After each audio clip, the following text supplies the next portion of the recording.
नमस्कार बच्चों, आज हम सीबीएसई की कक्षा 12वीं पाठ का नाम है बच्चों बाजार दर्शन। तो बाजार दर्शन कहते ही आप लोगों को समझ आ गया होगा बाजार में काम क्या होता है, सभी को पता ही है। और आजकल के बच्चे तो आप लोग तो 12th के बच्चे हो तो और ज़्यादा पता होगा, क्योंकि आजकल के बच्चों को तो बाजारू चीज़ों की इतनी पसंदीदा है, घर की बनाई हुई तो खाना भी पसंद नहीं है। घर में जो खाना बनता है वो भी आजकल के बच्चों को नहीं है ना बच्चों पसंद। तो आजकल के बच्चों को तो कोई चीज़ें घर की तो पसंद ही नहीं आती हैं। और इनके लेखक का नाम जो है जैनेन्द्र कुमार। क्या नाम है बच्चों लेखक का? जैनेन्द्र कुमार। जैनेन्द्र कुमार जी का जन्म कब हुआ बच्चों? 1905 में, 1905 में। कब हुआ? 1905 में। कहाँ हुआ? अलीगढ़ में। कहाँ हुआ? अलीगढ़ में। और इनकी मृत्यु हुई बच्चों 1990 में। कब हुई? 1990 में। कब हुई? 1990 में, 1990 में। तो बच्चों बाजार दर्शन कहने से आपको पूरा समझ ही आ गया होगा। दोबारा फिर बता देती हूँ। बाजार दर्शन का मतलब है कि बाजार की चीज़ों के बारे में बताया गया है। तो लेखक बताना चाहते हैं कि फिजूल खर्ची में कोई फायदा नहीं है। बाजार तो सिर्फ दर्शन करने के लिए होता है, न कि वहाँ से चीज़ें खरीदने के लिए। तो बच्चों वहाँ दर्शन करके आ जाया करो और अपने घर आके ही खाना खाया करो। तो लेखक अपने मित्र को बताते हैं कि बाजार लेने तो कुछ और गया था, छोटी सी चीज, और बैग भर भर कर बंडल लेकर आ गया। और अपने दोस्त के बारे में जैनेन्द्र कुमार जी बताते हैं कि बाजार गया तो था मैं छोटी मोटी चीजें लेने, और लेके तो बंडल भर के और बैग भर के आ गया। और दोषी किसको ठहरा देते हैं? अपनी पत्नी को, कि यही ले आती है। ये नहीं देखते कि मेरी पॉकेट में कितनी गर्मी है। कहने का भाव यह है कि पैसे के दिखावे के लिए लोग जो है बाजार से चीजें खरीदते हैं। क्या करते हैं? पैसे के दिखावे के लिए। ये नहीं है कि हम उस पैसे को संजो कर रखें, उसको बचा कर रखें, भविष्य के लिए रखें, किसी गरीब के लिए रखें, किसी बेसहारा के लिए नहीं, सिर्फ दिखावे के लिए, ताकि लोग ये सोचें कि हाँ ये तो बड़ा धनी आदमी है।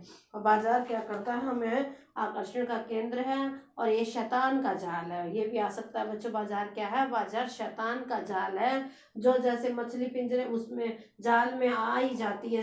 जैसे ही मछुआरे खींचते हैं उसको अपनी तरफ जाल को, तो मछलियां उलझ कर आ ही जाती है। ऐसे ही बाजार को इस तरह से लगा दिया जाता है कि इंसान ना चाहते हुए भी उसकी तरफ खींच जाता। तो बाजार को क्या कहा गया बच्चों? एक नंबर का क्वेश्चन आ सकता है। बाजार को जो है शैतान का जाल कहा गया। क्या कहा गया है? और बाजार आमंत्रण मूक होता है। आमंत्रण मूक का मतलब अपनी ओर चुपचाप खींचता है। मूक मतलब खींचता है, वो मूक मतलब चुपचाप, आमंत्रण मतलब बुलावा देता है।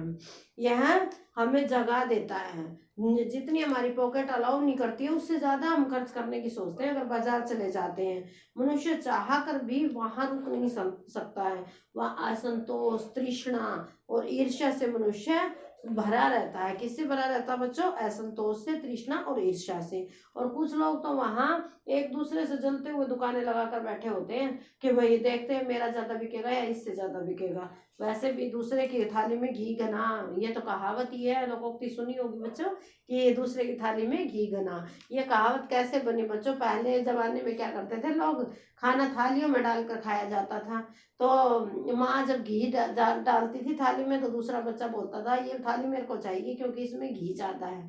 तो यह फिर उनकी लड़ाई हो जाती थी। यह लोकोक्ति कहाँ से बनी? पुराने जमाने में जब दो भाई बहन खाना खा रहे होते हैं और दूसरे की थाली में ज्यादा घी होता है और वो रोता है कि मेरे को तो अपनी बहन की थाली चाहिए क्योंकि उसमें घी घना है। घना मतलब ज्यादा है। तो क्या नाम है, बाजार, अब मेन मुद्दे पे आ जाते हैं। बाजार हमें अपनी ओर खींचते हैं और बाजार में हम आनंद उठाने कम जाते हैं और खरीदारी करने और अपनी जेब खाली करने ज्यादा जाते हैं। और वहां जाकर हम असमंजस में पड़ जाते हैं कि हमें क्या लेना है। क्या पता हम असली चीज को तो भूल आते हैं और जो नकली, जो दूसरी चीजें होती हैं उनको ले आते हैं, जिनके घर में जरूरत भी कम होती है, जिनका उद्देश्य भी कुछ नहीं होता है। और जो लेखक हैं एक अपने ही पड़ोसी की बात बताते हैं जिनका नाम क्या है? भगत है, और जिनका टाइटल क्या है? चूरन है। और वो किसका काम करते हैं? उपनाम है चूरन, उनको उपनाम, उनका चूरन भी है। वे प्रतिदिन 6 आने के चूरन बेचते हैं। वो डेली चूरन बेचने जाते हैं। पहले उसको बनाते हैं फिर बेचने जाते हैं। कौन बेचने जाता है? लेखक का दोस्त जिसका नाम भगत है और सरनेम क्या है उसका? चूरन है। वे अपने थोक व्यापारी को नहीं बेचते हैं, ना ही ऑर्डर लेते हैं। वो 6 आने की डेली बेच के आते हैं, बची हुई बच्चों में बांट देते हैं फ्री में। वो लालच नहीं करते, वो 99 के चक्कर में नहीं पड़ते हैं, और वो अपना अस्तित्व को भी खोते नहीं है। न उन्हें कोई चिंता है, न फिक्र है, और न ही तृष्णा है, न लालच है। वो 6 आने की डेली, क्योंकि 6 आने में उनका घर चल जाता था, इसलिए वो कितने की चूर्ण बेचते हैं बच्चों? 6 आने की चूर्ण बेचते हैं। और वो उस चूर्ण को बेच करके इतने खुश होकर चलते हैं कि पता नहीं मैंने तो क्या पा लिया है। वो किसी भी चीज के लिए न उनके मन में लालच है, न उनके मन में स्टोर करने की वो है कि मैं लालच करूं और पंसारी को बेचूं जिससे मुझे बहुत सारा मुनाफा मिलेगा। तो हम लेखक कहते, जैनेन्द्र कुमार जी कहते हैं कि हमें चूर्ण बेचने वाले के समान नहीं बनना, चूर्ण बेचने वाले के समान बनना चाहिए, न कि जो उसके आकर्षण, उसके मोह में आकर, उसके जाल में आकर के बाजारू चीजें बिना मतलब के ही, बिना मतलब का खर्चा बढ़ाते हैं। यह किस किस को बढ़ाता है बच्चों? बाजार का बाजारूपन जो है दिखावे को बढ़ाता है, कपट को बढ़ाता है, ईर्ष्या को बढ़ाता है, सद्भावना, आपस में भाईचारे की भावना नहीं रहती है, और इंसान चोरी ठगी करना सीख जाता है। बाजारों का व्यापार नहीं, शोषण होता है। तो बाजार क्या है? मानवता के नाम पर मानवता के लिए एक विडंबना है। क्या है बच्चों? एक कमजोरी है।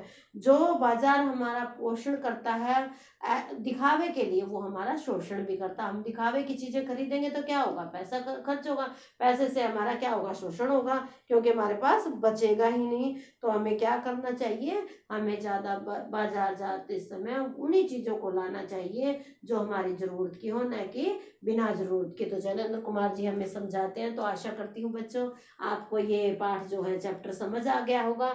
तो इसमें एक दो क्वेश्चन इम्पोर्टेंट है जो मैं बता देती हूँ। बाजार के आकर्षण से क्या अभिप्राय है? बाजार के आकर्षण से बच्चों क्या अभिप्राय है? बाजार के आकर्षण से दिखावा होता है। आकर्षण का मतलब समझ ही आ गया होगा, दिखावा होता है।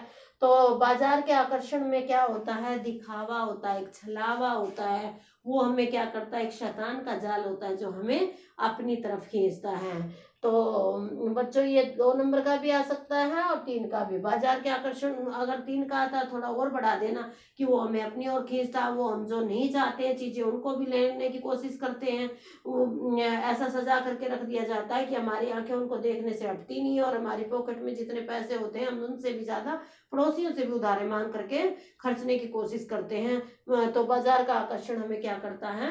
अपनी ओर खींचता है। दूसरा क्वेश्चन है बच्चों, बाजारूपन से क्या तात्पर्य? बाजारूपन से क्या तात्पर्य? बाजारूपन क्या होता है कि बाजार की चीजें जो बाजार में बिकती हैं बिना मतलब की, दिखावे की, जो हमारा शोषण करती हैं, जो हमें ईर्ष्या द्वेष सिखाती हैं, जो हमारी जरूरत की नहीं होती, उन चीजों को हम खरीद करके ले आते हैं और हम उस बाजारूपने में फंस जाते हैं। बाजार किस धर्म जाति का क्षेत्र होता है? बाजार बच्चों किस धर्म जाति का क्षेत्र होता है? बाजार होता है क्या किसी धर्म जाति का क्षेत्र? बाजार किसी धर्म जाति का क्षेत्र नहीं होता। यह छलावा होता है, दिखावा होता है। तो यह किसी धर्म से बंधा नहीं होता, यह सिर्फ पॉकेट से बंधा होता है। जो हमारी जेब में पैसा होता है उसी का होता है, चाहे वो किसी धर्म का हो, किसी जाति का हो, किसी लक्षणों का हो, चाहे वो पैर से अपाहिज हो, काना हो, लंगड़ा हो, कैसा भी हो, सिर्फ उसके पास क्या होना चाहिए? पैसा होना चाहिए। उसी का बाजार होता है, क्योंकि बाजार में तो जो पैसे से खरीदेगा चीज उसी का बाजार होता है। तो वो किसी धर्म और जाति का नहीं होता है। तो बच्चों मैं आशा करती हूँ कि ये पाठ आपको समझ आ गया होगा। धन्यवाद प्यारे बच्चों।